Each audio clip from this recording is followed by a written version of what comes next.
ഒരു 2 ദിവസം ഒന്ന് വെയിറ്റ് ചെയ്യാൻ പറ്റുമോ? ഇല്ലെങ്കിൽ പോട്ടെ ഒരു ഒരാഴ്ചയെങ്കിലും ഒന്ന് വെയിറ്റ് ചെയ്തൂടെ? എന്നുള്ള രീതിയിൽ കേൾക്കാൻ തുടങ്ങിയിട്ട് കുറച്ച് ദിവസമായി.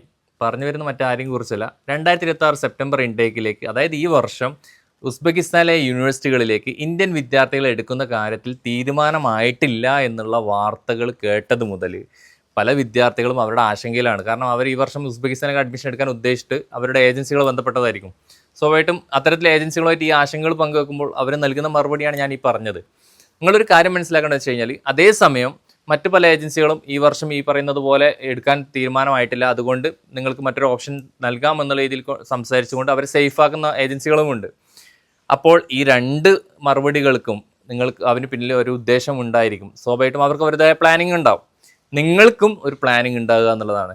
നിങ്ങൾ സേഫ് ആകണമെങ്കിൽ കൃത്യമായിട്ട് നിങ്ങൾക്കും ഒരു പ്ലാനിങ് ഉണ്ടായിരിക്കണം.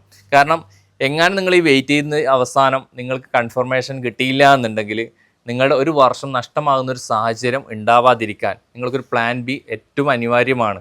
അതുകൊണ്ട് തന്നെ പ്ലാൻ ബി എന്നുള്ള രീതിയിൽ നിങ്ങൾക്ക് ഏറ്റവും നല്ലൊരു ഓപ്ഷനായിട്ട്, ബെറ്റർ ഓപ്ഷൻ അല്ലെങ്കിൽ നല്ല ബെറ്റർ യൂണിവേഴ്സിറ്റി എന്ന് നിങ്ങൾക്ക് തോന്നുന്ന, അല്ലെങ്കിൽ നിങ്ങൾക്ക് അങ്ങനെ ഉറപ്പിച്ചിട്ടുള്ള ഒരു യൂണിവേഴ്സിറ്റി കൂടി പ്ലാൻ ബിയിൽ നിങ്ങൾ മറ്റൊരു ഏത് രാജ്യമാണെന്ന് വെച്ചാൽ അത് ചൂസ് ചെയ്ത് വെച്ച് കഴിഞ്ഞാൽ നിങ്ങൾക്ക് ഈ വർഷം നഷ്ടപ്പെടാതെ ഒരു സാഹചര്യം ഉണ്ടാകും.